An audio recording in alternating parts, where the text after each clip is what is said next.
उत्तराखंड में एक law university का शिलान्यास हुआ, वादे किए गए, फीता कटा, पर उसके बाद लॉ यूनिवर्सिटी की वो जमीन छीनकर किसी और को दे दी गई।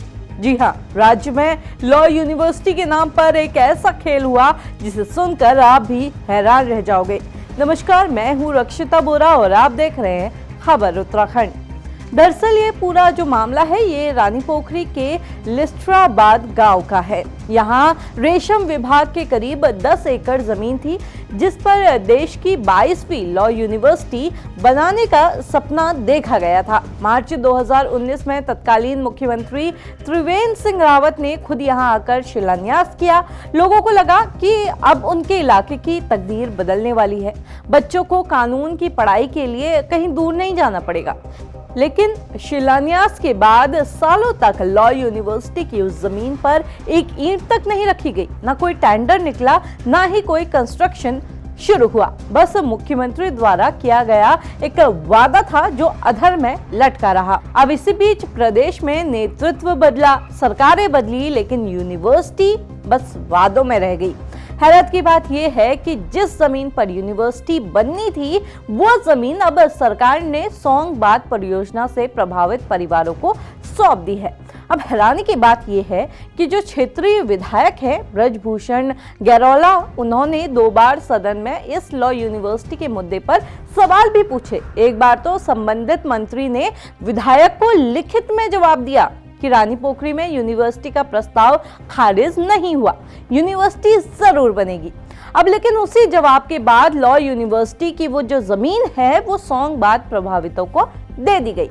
लिहाजा जब आसपास के लोगों को, स्थानीय लोगों को इस बात का पता चला तो ग्रामीण और महिलाएं जो है वो धरने पर बैठ गए। अब उनका कहना है कि तत्कालीन मुख्यमंत्री के शिलान्यास को इस तरह से रद्द करना उनकी समझ से परे है और जो शिलान्यास का पत्थर उस वक्त लगाया गया था वो भी अब वहां से गायब हो चुका है।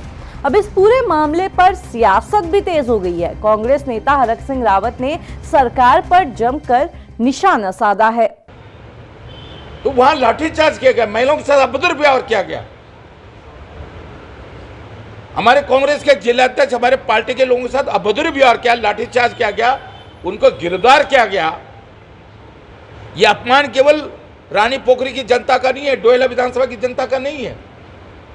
और ये वहां के स्थानीय विधायक गैरोला की मौजूदगी में आज लाठीचार्ज हुआ है।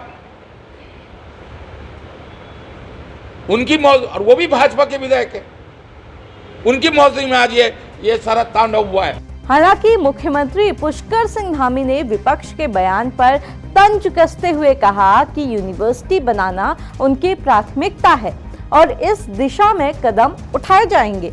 उन्होंने ये भी कहा कि जो लोग इस मुद्दे पर राजनीति कर रहे हैं उन्हें कुछ दिन राजनीति करने दीजिए।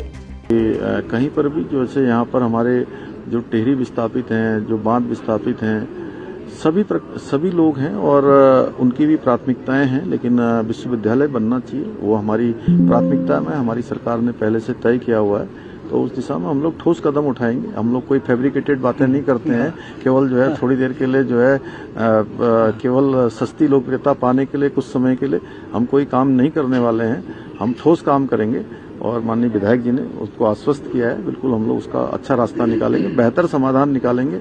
राजनीति करने वालों को थोड़े दिन का थोड़ा करने दीजिए। अब देखना ये होगा कि क्या रानीपोखरी की लॉ यूनिवर्सिटी फाइलों, बयानों और आरोपों के बीच ही फंसी रहेगी या सरकार इस दिशा में कोई और कदम बढ़ाएगी।